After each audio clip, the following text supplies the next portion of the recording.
Welcome to Black Girl Say Something, where this black girl has something to say. And this episode is inspired by a conversation that I've been having earlier this week over on TikTok. Actually, I've been a little bit more vocal. I've been doing this thing. I have a little series called Make Mommying Easy Again, where I'm sharing like some tips and things, especially as we are coming into summer. Many of you have, many of our children have had their last day of school already, as mine are approaching their last day of school. And congratulations to my son for excelling in fifth grade, and to my daughter for successfully completing her first year of high school. I know when we were coming out of eighth grade, it was so shaky and rocky, and I worked diligently at getting her the assistance that she needed through therapy, psychiatry, and all of that good stuff. And honestly, it truly showed in her academics throughout her first successful year of high school. And we look forward to the rest of high school being successful as long as she stays on the track and the path. And I don't know if I shared with y'all, she has successfully completed her training to become a lifeguard. They had some in person and class that they had to take as well as online, and she successfully completed that. And she's even had been volunteering with the literacy program at the library. Like, this girl has been on fire. She started high school, and let me tell you something, she got a resume. I mean, last summer she worked with me. This summer, it's funny when someone asks her, is lifeguarding going to be your first job? She's like, no, it's my third job, because she did previously own a business as well as she worked as an administrative assistant for my business, which I'll take this time to major plug in with y'all. Top Notch Eyewear is having a sale, 65% off all frames. Visit www.topnotcheyes.com. All frames on the frame only is 65% off. Anywho, so here's the conversation. Propaganda I'm not falling for. And I was like, propaganda I'm not falling for is having a teenage daughter is hard. I think, the black mother experience is that moms typically fall out with their daughters when their daughters turn to teenagers. Honestly, no. I feel like propaganda I'm not falling for. You have to disassociate from your child at some point in order to have them flourish and grow. So they're not just hearing your voice constantly in the back of their head. At some point, as a parent, we have to step back and let our children um hear themselves and figure out things for themselves and hear their own conscience and really, get to a place where they're figuring things out. And I asked some people, I said, drop in the comments some things you're not falling for, some propaganda you're not falling for as a mother. And somebody said, I refuse to work myself to death for people that will replace me tomorrow. That's a good one. Somebody say not feeling guilty for taking breaks away from my child. Let me tell y'all something. I had one of the first breaks right before Mother's Day, and I ain't gonna lie.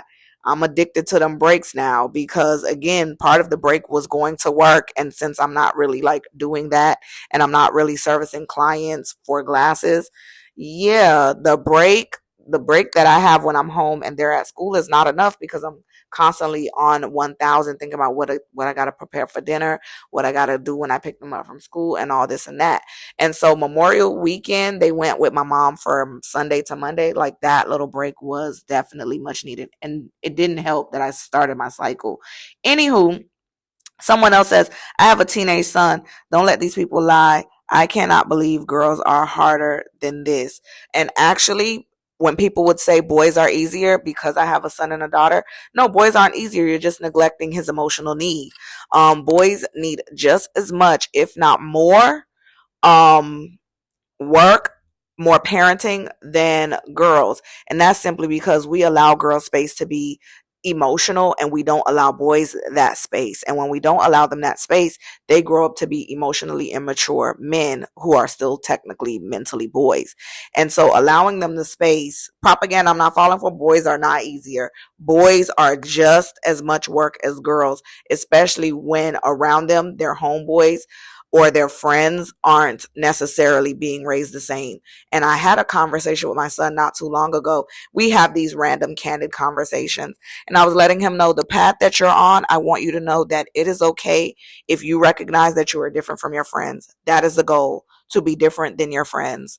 And moving right along, someone else says that teen moms won't be anything. Me, a teen mom of 2, no college degree and still clocking 6 figures, homeowner, and amazing credit. To each its own. Honestly, teen moms have just as much, if not more, struggles than uh, people who aren't teen moms. I mean, I have my children in my 20s and I still would consider that to be a teen pregnancy, especially candid conversation with my daughter when she said, Mommy, you had me 4 years after you graduated high school. Oh, that could never be me. And I said, that is the goal. I hope it's never you. Be better than me. Okay. Um, and me being a daughter to a teen mom, my mom had me at 16, and I can say that I turned out just fine, but I had my own struggles. So, and when we think about some propaganda that we're not falling for, depending on where you're listening to this, I encourage you to leave a comment. I know on YouTube you can, and also on Spotify, you can leave a comment. But propaganda that I'm not falling for is really and truthfully that children need a two-parent household. No, children need at least one some mentally stable adults around them, some mentally stable mentors around them, some mentally and emotionally stable and safe adults around them. It's not always going to be the parents. And I've come to learn that in this journey. Also, taking that time for yourself. Never feel mom guilt. Mom guilt is not real. And it is real. It's a real feeling. But the way that we don't give ourselves grace is the reason why we feel mom guilt. So, yeah, propaganda I'm not falling for anymore is the mom guilt. I always am encouraging my friends, especially they're good moms. So I'm always telling them, like, hey, get out of your head, because you have to get out of your head in order to not feel that guilt. So I encourage y'all, what's some propaganda as a mother, even if you aren't a single mother? What's some propaganda you're not falling for? Because for me, for a long time, my propaganda was I don't want to be a single mom, but here I am doing it. And you know what? It's turning out to be an amazing journey, and one that I wholeheartedly believe that if I could have seen myself as a single mom even while I was married, I probably wouldn't have stayed married as long. Some other propaganda I want to share with y'all that I'm not falling for. What happens in this house stays in this house. Maybe I'm the problem, and my children are have some safe adults in their lives that they trust. And so maybe I'm the problem. Let them people know so they can come and pull me to the side and have a conversation with me. Because again, maybe I'm the problem. But this only works when your children can see and feel like they are a part of the team that is the family unit. In my house, it is not adults against children. It is we are all people and we're learning, and we have to be able to work together and have effective and positive communication amongst each other. So, anywho, if something resonated with you, share this with at least one person. If there's some propaganda you're not falling for, share this with 5 people. And remember, you can tune into Black Girl Say Something every Friday, 1 p.m. Eastern Standard Time, wherever you listen to podcasts. There'll be some links in the description of this episode that I encourage you to interact with. And don't forget, I'm Dr. Appleton. I have some professional development courses that I created, and I would greatly appreciate if healthcare providers and healthcare consumers alike would interact and, come and learn of what I have to teach. So remember to tune in, and thank you for listening.